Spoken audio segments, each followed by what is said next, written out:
ಮಲ್ಲಬಾದ್ ಏತ ನೀರಾವರಿ ಹೋರಾಟ ಸಮಿತಿ ವತಿಯಿಂದ ಸರ್ಕಾರಕ್ಕೆ 8 ದಿನಗಳ ಗಡುವು ಜೇವರ್ಗಿಯ ಪ್ರವಾಸಿ ಮಂದಿರದಲ್ಲಿ ಮಲ್ಲಬಾದ್ ಏತ ನೀರಾವರಿ ಹೋರಾಟ ಸಮಿತಿಯ ಸಭೆ ನಡೆಸಲಾಗಿದೆ.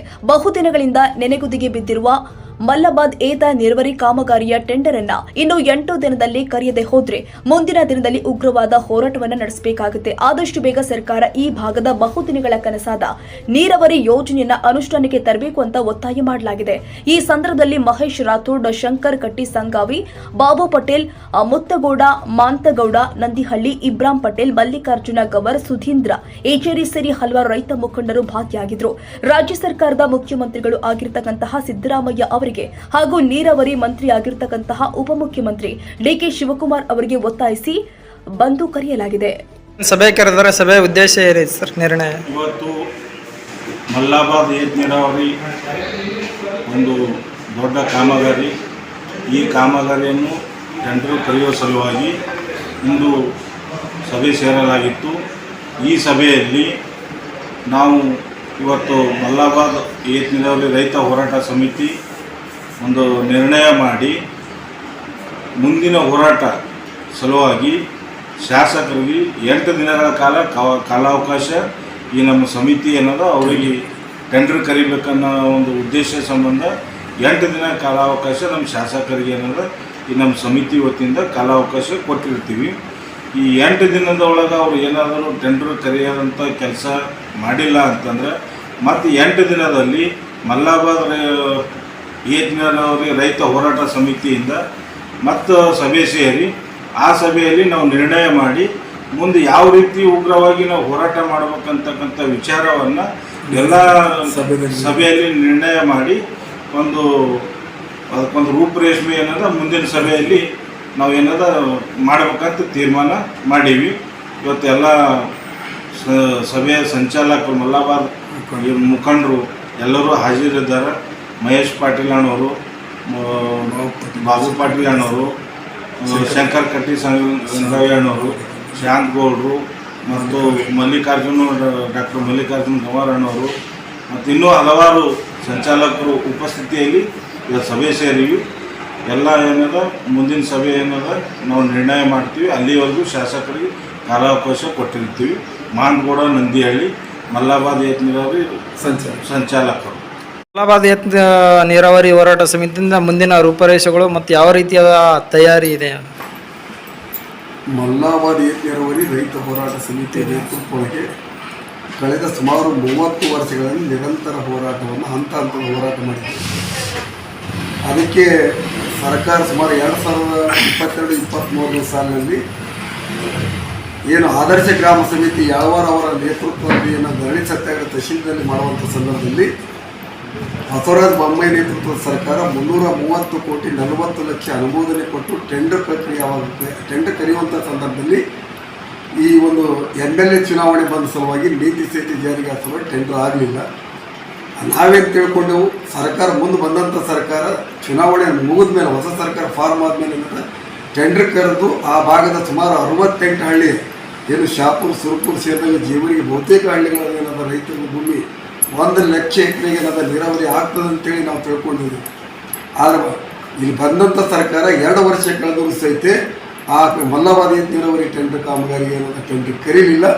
ಮತ್ತೆ ನಾವು ಇಡೀ ಮಲ್ಲಬಾದ್ ಏತ ನೀರಾವರಿ ರೈತ ಹೋರಾಟ ಸಮಿತಿ ನೇತೃತ್ವದೊಳಗೆ ಏನದ 2 ತಿಂಗಳ ಹಿಂದೆ ರಾಷ್ಟ್ರೀಯ ಹೆದ್ದಾರಿ ಚಿಗರಳ್ಳಿ ಕ್ರಾಸ್ನಲ್ಲಿ ಸುಮಾರು 8 ಗಂಟೆವರೆಗೆ ನಿರಂತರ ಹೋರಾಟವನ್ನು ಮಾಡಿದ ಮೇಲೆ ಏನದ ಸರ್ಕಾರ ಆ ಹೋರಾಟಗಾರರನ್ನು ಬಂಧಿಸಿದ ನಂತರ ಇಡೀ ಒಂದು ಬೆಳಗಾವಿ ಏನು ಸೆಷನ್ ಸರ್ಕಾರದ ಒಂದು ಸರ್, ರೈತ ಸಂಘದಿಂದ ಮತ್ತು ಕನ್ನಡಪರ ಸಂಘಟನೆಗಳಿಂದ 2024ರಲ್ಲಿ ಒಂದು ಹೋರಾಟ ಮಾಡಿದರು, ಬೃಹತ್ ಹೋರಾಟ ಪಾದಯಾತ್ರೆ ಮೂಲಕ.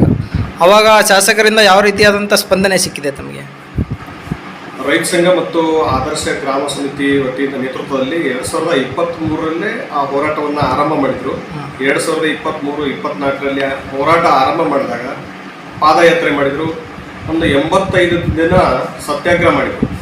ಜೇವರ್ಗಿ ತಹಶೀಲ್ ಮುಂದೆ ಸತ್ಯಾಗ್ರಹ ಮಾಡಿದರು. ನಿರಂತರವಾಗಿ ದೀರ್ಘಕಾಲವಾದಂಥ ಸತ್ಯಾಗ್ರಹ ಮಾಡಿದರು. ಆ ಸತ್ಯಾಗ್ರಹ ಮಾಡಿದಾಗ ಹಿಂದಿನ ಸರ್ಕಾರ ಮಾತುಕತೆ ಕರೆದು 140 ಕೋಟಿ ರೂಪಾಯಿ ಏನಂದ್ರೆ ಬಜೆಟ್ ಏನಂದ್ರೆ 330 ಕೋಟಿ ರೂಪಾಯಿ ಬಜೆಟ್ ಏನದಂದ್ರೆ ಹಿಂದಿನ ಸರ್ಕಾರ ತೆಗೆದಿಡ್ತು. ಟೆಂಡರ್ ಕರಿಬೇಕಾಗಿತ್ತು, ಚುನಾವಣೆ ಬಂದದ ಪ್ರಯುಕ್ತ ಆ ಟೆಂಡರ್ ಆಗಲಿಲ್ಲ.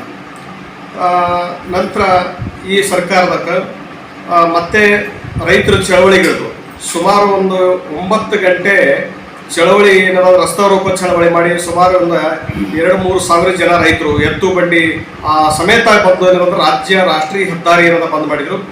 ಅವತ್ತು ಗಮನ ಸೆಳೆಯುವಂಥ ಹೋರಾಟ ಇಡೀ ರಾಜ್ಯ ಸರ್ಕಾರ ಗಮನ ಸೆಳೀತು. ಅಲ್ಲಿ ಚರ್ಚೆ ಆಯಿತು, ಅಸೆಂಬ್ಲಿ ಒಳಗೆ ಚರ್ಚೆ ಆದಮೇಲೆ ಮತ್ತೆ ಇದನ್ನು ನಾವು ಮಾಡ್ತೀವಿ ಅಂತ ಹೇಳಿ ಭರವಸೆ ಕೊಟ್ಟರು.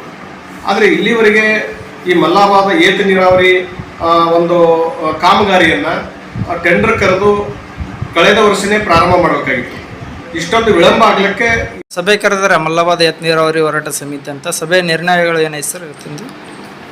ಇವತ್ತು ಮಲ್ಲಾಬಾದ್ ಏತ ನೀರಾವರಿ ಹೋರಾಟ ಸಮಿತಿ ಸಭೆ ಆದರೆ ಎಲ್ಲ ಮಲ್ಲಾಬಾದ್ ಏತ ನೀರಾವರಿ ಆಗಬೇಕು ಅಂತಕ್ಕಂಥ ಮನಸ್ಸುಗಳ ಸಭೆಯನ್ನು ರೈತ ಸಂಘದವ್ರು ಕರೆದಿದ್ರು. ಅವರು ಒಂದು ಹೋರಾಟ ಮಾಡಬೇಕು ಅಂತಕ್ಕಂಥ ಕಳಕಳಿಯಿಂದ ಸಭೆ ಕರೆದಿರ್ತಕ್ಕಂಥದ್ದು. ಇವತ್ತೇನಂದ್ರೆ ಮಲ್ಲಾಬಾದ್ ಏತ ನೀರಾವರಿ ಹೋರಾಟವನ್ನು ಮುಂದುವರಿಸಬೇಕು. ಆಮೇಲೆ ಆದಷ್ಟು ಬೇಗ ಮಲ್ಲಾಬಾದ್ ಏತ ನೀರಾವರಿ ಹೋರಾಟ ಸಮಿತಿ ಸಭೆ ಕರೆದು ಮುಂದಿನ ಹೋರಾಟವನ್ನು ರೂಪಿಸಬೇಕು ಅಂತಕ್ಕಂಥ ತೀರ್ಮಾನ ಇವತ್ತು ಸಭೆಯಲ್ಲಿ ಆಯಿತು. ಸರ್, ನೀವು ಮುಂಚೆಯಿಂದನೂ ಹೋರಾಟ ಮಾಡ್ಕೊಂಡು ಬಂದಿದ್ದೀರಲ್ಲ ಸರ್, ಅದರಿಂದ ಸರ್ಕಾರದಿಂದಾಗಲಿ ಯಾರು ಶಾಸಕರಿಂದ ಯಾವುದೇ ರೀತಿಯಾದ ಸ್ಪಂದನೆ ಸಿಕ್ಕಿದೆ? ಖಂಡಿತ ಈ ಹೋರಾಟ ಇವತ್ತು ನೆನ್ನೆದಲ್ಲ, ದಶಕಗಳ ಹೋರಾಟ. ಆದರೆ 2023 ಆದರ್ಶ ಗ್ರಾಮ ಸಮಿತಿ ನೇತೃತ್ವದೊಳಗೆ ಮತ್ತು ನಮ್ಮೆಲ್ಲರೂ ಒಳಗೊಂಡಂತೆ ನಡೆದಿರ್ತಕ್ಕಂಥ ಹೋರಾಟ 87 ದಿವಸದ ನಿರಂತರ ಹೋರಾಟದ ಪ್ರತಿಫಲವಾಗಿ ಅವತ್ತು 330 ಕೋಟಿ 40 ಲಕ್ಷ ರೂಪಾಯಿ ಏನು ಅನುಮೋದನೆ ಆಗಿತ್ತು. ಬೋರ್ಡ್ ಮೀಟಿಂಗ್ ಆಗಿ ಬೋರ್ಡ್ ಮೀಟಿಂಗಲ್ಲಿ ಅನುಮೋದನೆ ಆಗಿರ್ತಕ್ಕಂಥದ್ದನ್ನು ಟೆಂಡರ್ ಕರೆಯೋ ಪ್ರಕ್ರಿಯೆಯಲ್ಲಿ ನಿಂತಿರ್ತಕ್ಕಂಥ ಏನು ಕೆಲಸ ಇದೆ ಅದನ್ನು ಮತ್ತೆ ಪ್ರಾರಂಭ ಮಾಡಬೇಕು ಅಂತಕ್ಕಂಥ ಒಂದು ಹೋರಾಟವನ್ನು ನಾವು 2025-24 ಮತ್ತೆ ಶುರು ಮಾಡಿದಾಗ ಚಿಗರಹಳ್ಳಿ ಕ್ರಾಸ್ ಒಳಗೆ ಒಂದು ದೊಡ್ಡ ಪ್ರಮಾಣದ ಹೋರಾಟ ಮಾಡಿದ್ವಿ. ಅವತ್ತಿನ ಸಂದರ್ಭದೊಳಗೆ ಅದು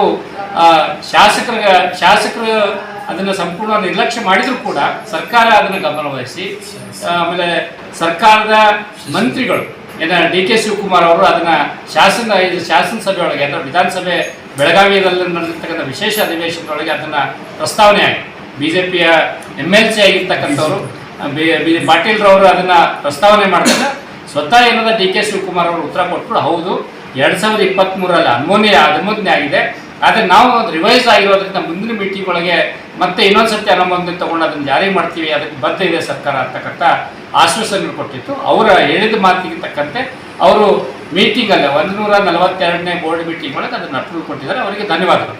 ಆದರೆ ಅಷ್ಟೇ ಸಾಲೋದಿಲ್ಲ, ಹಿಂದೆ ಕೂಡ ಅಪ್ರೂವ್ ಆಗಿರ್ತಕ್ಕಂಥ ಕೆಲಸ ಸ್ಟಾಪ್ ಆಗಿತ್ತು. ಮತ್ತೆ 33 ಕೋಟಿ 50 ಲಕ್ಷ ಹೆಚ್ಚುವರಿ ಹೊರೆಯಿಂದ ಮತ್ತೆ ಅಪ್ರೂವ್ ಆಗಿರ್ತಕ್ಕಂಥ ಕೆಲಸನ ಮತ್ತೆ ನೀವು ನಿಲ್ಲಿಸಿದ್ದೀರಿ. ಅಪ್ರೂವ್ ಆಗಿರ್ತಕ್ಕಂಥದ್ದಿಂದ ತಿರುಗಿ 1 ತಿಂಗಳ ಮೇಲಾಯಿತು ನೀವು ಅಪ್ರೂವ್ ಆಗಿರ್ತಕ್ಕಂಥದ್ದು.